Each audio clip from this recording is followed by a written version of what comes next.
Hi friends, last క్లాస్లో మనం not exact differential ఈక్వేషన్లో మెథడ్ 1 మెథడ్ 2 గురించి డిస్కస్ చేసుకున్నాం కదా. సో ఈ క్లాస్లో మనం మెథడ్ 3 గురించి డిస్కస్ చేద్దాం. సో ఇక్కడ ఆల్రెడీ మనం ఏం చెప్తున్నాము, అసలు నాట్ ఎగ్జాక్ట్ డిఫరెన్షియల్ ఈక్వేషన్ అంటే ∂m/∂y is not equal to ∂n/∂x అని చెప్పుకున్నాం. సో దాన్ని మన ఎగ్జాక్ట్ డిఫరెన్షియల్ ఈక్వేషన్లోకి కన్వర్ట్ చేయడం కోసం 4 మెథడ్స్ని యూజ్ చేస్తాం. అందులోని ఇది థర్డ్ మెథడ్. సో ఈ థర్డ్ మెథడ్ అనేది ఎలాగంటే ∂m/∂y మైనస్ ∂n/∂x/n.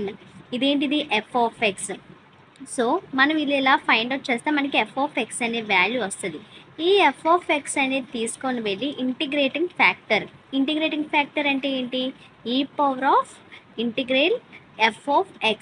ఈ f(x) ప్లేస్ ఇక్కడ మనకు వచ్చిన వాల్యూ అనేది సబ్స్టిట్యూట్ చేసి మనం ఇంటిగ్రేటింగ్ ఫ్యాక్టర్ అనేది ఫైండ్ అవుట్ చేసి దాని ద్వారా మనం ఏం ఫైండ్ అవుట్ చేస్తామంటే general solution.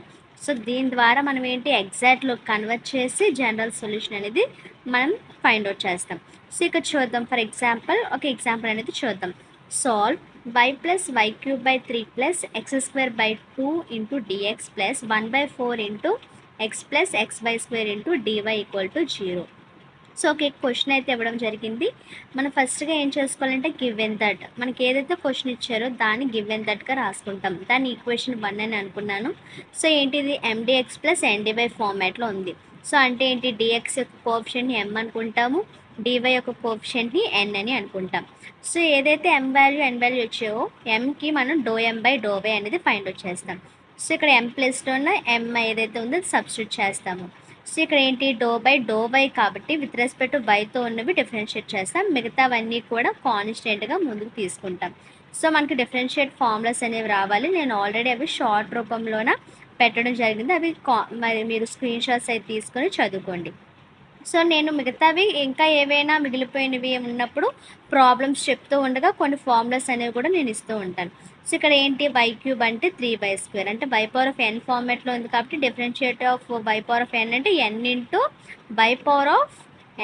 y⁻n-1. So n+3 అనేది సబ్స్టిట్యూట్ చేసుకొని మనం ఈ విధంగా రాస్తాం. సో ఇక్కడ కాన్స్టెంట్ కాబట్టి 0 అయిపోతుంది. సో 1 + 3y²/3 అంటే 3 క్యాన్సిల్ అయిపోతే ఇంకేం మిగిలింది, 1 + y² అనేది మిగిలింది. అదేవిధంగా ∂n/∂x కూడా చేస్తాం. సో n ప్లేస్లో n అనేది సబ్స్టిట్యూట్ చేస్తాము. సో x అనేది కాబట్టి విత్ రెస్పెక్ట్ టు ఎక్స్తో డిఫరెన్షియేట్ చేస్తాం కాబట్టి x అనేది డిఫరెన్షియేట్ చేస్తే మిగతా అంతా కాన్స్టెంట్గా ముందున రీప్లేస్ చేసుకుంటాం. సో ఇక్కడ ఏంటి 1/4 + y²/4 అంటే 1 + y²/4. సో ఇక్కడ ∂m/∂y వేరు, ∂n/∂x వేరు. అంటే ఇదేంటిది not exact. First exact not exact అనేది చూడాలి. ఎగ్జాక్ట్ అయిపోతే no problem, no methods. Not exact అయితేనే 4 మెథడ్స్ ఉన్నాయి. ఆ 4 మెథడ్స్లో ఏ మెథడ్ అనేది మనము ఐడెంటిఫై చేయగలగాలి. సో సెకండ్ మెథడ్లో మనం ఐడెంటిఫై చేయగలం, మిగతా 3 మెథడ్స్లో అంతగా ఐడెంటిఫికేషన్ ఉండదు. ఓన్లీ ప్రాక్టీస్ వల్ల మాత్రమే మనం ఏదైనా చేయగలం. ఓకేనా. సో ఇక్కడ ఏంటి ఈ రెండు ఈక్వల్ కాదు. సో ఈక్వల్ కాదు సో అంటే ఏంటి, it is not exact differential equation. అప్పుడు మనం ఇప్పుడు మెథడ్ 3 అనేది యూజ్ చేస్తాము. So f(x) = ∂m/∂y minus ∂n/∂x/n. So మనకి ఏంటి ∂m/∂y వాల్యూ తెలుసు, ∂n/∂x వాల్యూ తెలుసు, అదేవిధంగా n వాల్యూ కూడా తెలుసు. సో వాటన్నిటిని మనం సబ్స్టిట్యూట్ చేసిన తర్వాత ఇక్కడ ఏంటిది ఇది ఎల్సిఎం చేస్తాం. So 4 × 1 4 + 4 × y², 4y² - 1. So minus into plus అంటే -y² టోటల్గా 4. సో ఇక్కడ ఆల్రెడీ x + xy²/4. ఈ 4కి 4కి క్యాన్సిల్ అయిపోతే ఇంకేం మిగులుతుంది, ఇక్కడ 4 - 1 అంటే 3 + 4y² - y² అంటే 3y² x + xy². అంటే ఇక్కడ ఏంటి మనకి ఇక్కడ పైన ఉన్న దాంట్లోన 3 అనేది కామన్ ఉంది. సో 3 అనేది కామన్ తీస్తే ఇక్కడ 1 ఉంటుంది, ఇక్కడ +y². ఇక్కడ కిందన x అనేది కామన్ తీస్తే x అంటే ఇంటూ 1 + y². సో 1 + y² ఇక్కడ క్యాన్సిల్ అయిపోతే ఇంకేం మిగులుతుంది, 3/x అనేది మిగులుతుంది. నెక్స్ట్ ఏమని చెప్పుకున్నాం, f(x) ఏదైతే ఉందో దాని ఇంటిగ్రేటింగ్ ఫ్యాక్టర్ అంటే e⁻∫f(x). ఈ f(x) ప్లేస్లో అది సబ్స్టిట్యూట్ చేసుకోవాలని చెప్పాను. సో 3/x అంటే 3 integral 1/x dx. So 1/x అంటే log x. సో మన ఇక్కడ ఈ 3 అనేది, సో ఇక్కడ 3 × log x అని ఉంటే ఈ 3ని ఏం చేసుకోవచ్చు అంటే log x³ రాసుకోవచ్చు. ఓకేనా. ఎలా రాసుకోవచ్చు, లాగ్ ఎక్స్ క్యూబ్గా రాసుకోవచ్చు. ఇక్కడ ఏ సింబల్ ఉన్నా కూడా దీన్ని పవర్లోకి కన్వర్ట్ చేసుకోవచ్చు. ఓకేనా. సో ఇక్కడ 3 అనేది కన్వర్ట్ చేసుకుంది. సో ఇక్కడ ఈ పవర్ ఆఫ్ లాగ్ ఎక్స్ క్యూబ్గా అయింది. ఇక్కడ ఏంటి, ఎక్స్పోనెన్షియల్కి లాగ్కి క్యాన్సిల్ అయిపోద్ది. ఏమవుతుంది, ఎక్స్పోనెన్షియల్కి లాగ్కి క్యాన్సిల్ అయిపోతే మనకేం మిగులుతుంది, ఇంకా ఎక్స్ క్యూబ్ అనేది మిగులుతుంది. చూడండి, ఇంటిగ్రల్కి డెరివేషన్కి క్యాన్సిల్ అయిపోతుంది. అదేవిధంగా ఎక్స్పోనెన్షియల్కి లాగ్కి క్యాన్సిల్ అయిపోద్ది. ఇవి బేసిక్ నాలెడ్జ్, మీరు ఇవి గుర్తుపెట్టుకోవాలి. సో ఎక్స్పోనెన్షియల్కి లాగ్కి క్యాన్సిల్ అయిపోతే మనకి ఏం మిగులుతుంది, ఎక్స్ క్యూబ్ అనేది మిగులుతుంది. సో మనం ఏదైతే క్వశ్చన్ ఈక్వేషన్ 1 అని అనుకున్నామో దాన్ని మల్టిప్లై విత్ ఎక్స్ క్యూబ్తో మల్టిప్లై చేస్తాం. సో ఇక్కడ ఇది మనకి క్వశ్చన్, ఇది మనకి ఏంటి, ఎక్స్ క్యూబ్తో మల్టిప్లై చేస్తాం అన్నమాట.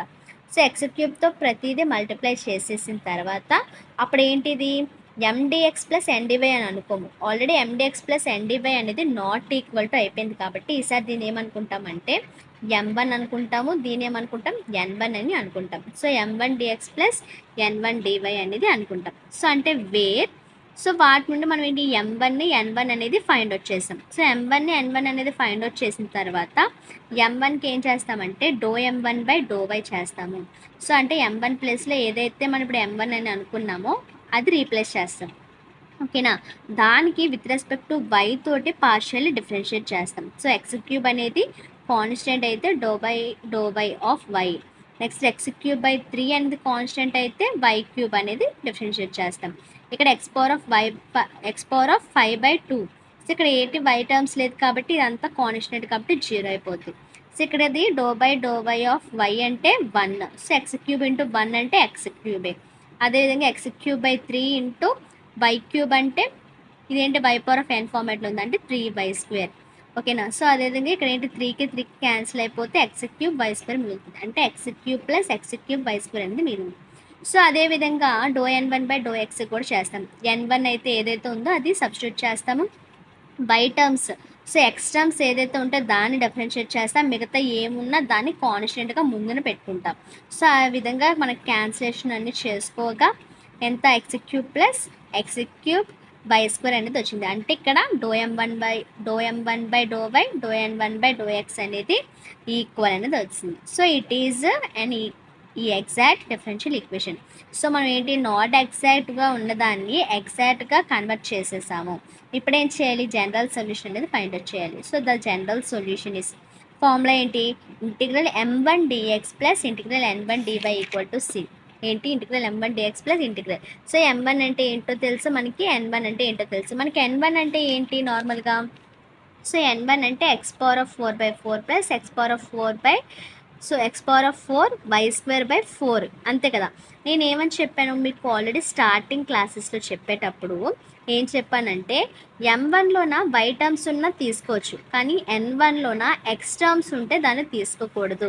ఇక్కడ ఏంటి x⁴/4 అనేది ఉంది, సో దీన్ని తీసుకోకూడదు. ఇక్కడ y టర్మ్ ఉంది బట్ ఇది ఏం చేస్తుంది, మల్టిప్లై చేస్తుంది. అంటే దీంతో ఇది కనెక్ట్ అయి ఉంది, అంటే ఈ టర్మ్లో కూడా ఏముంది, x అనేది ఉంది. సో ఈ టర్మ్లో కూడా x అనేది ఉంది కాబట్టి ఇది కూడా తీసుకోకూడదు. ఫర్ ఎగ్జాంపుల్ ఇప్పుడు వేరేగా ఇది నార్మల్గా వేరేగా y⁴ అని ఉందనుకోండి, ఈ వాల్యూ అనేది తీసుకోవచ్చు. కానీ ఇది దీంతో x తోటి కనెక్ట్ అయి ఉంది కాబట్టి ఈ వాల్యూ అనేది మనం తీసుకోకూడదు. అంటే n1 ప్లేస్లోన ఇవేమీ తీసుకోకూడదు కాబట్టి మనం డైరెక్ట్గా 0 అనేది పెట్టుకుంటాం. ఓకేనా. ఓన్లీ m1 టర్మ్సే తీసుకుంటాం, n1 టర్మ్స్ అనేవి తీసుకోము. ఎందుకంటే n1 టర్మ్స్లోన ఎక్స్ టర్మ్ అనేది తీసుకోకూడదు. Okay. So equal to c. So ప్రతి దానికి సపరేట్గా ఇంటిగ్రేషన్ చేస్తాం. ఇంటిగ్రేషన్ చేయక వచ్చిన వాల్యూ ఎంత, 3x⁴y plus x⁴y³ plus x⁴6 equal to 12/6. So ఎల్సిఎమ్స్ అవన్నీ చేసి ఈ 12 అనేది అటువైపు పంపించేస్తే మనకి ఈక్వేషన్ వస్తుంది. ఇదేంటిది జనరల్ సొల్యూషన్, ఇది మనకి ఏంటి మెథడ్ 3. ఓకే కదా. సో నెక్స్ట్ క్లాస్లో మనం మెథడ్ 4 గురించి డిస్కస్ చేద్దాం. Thanks for watching.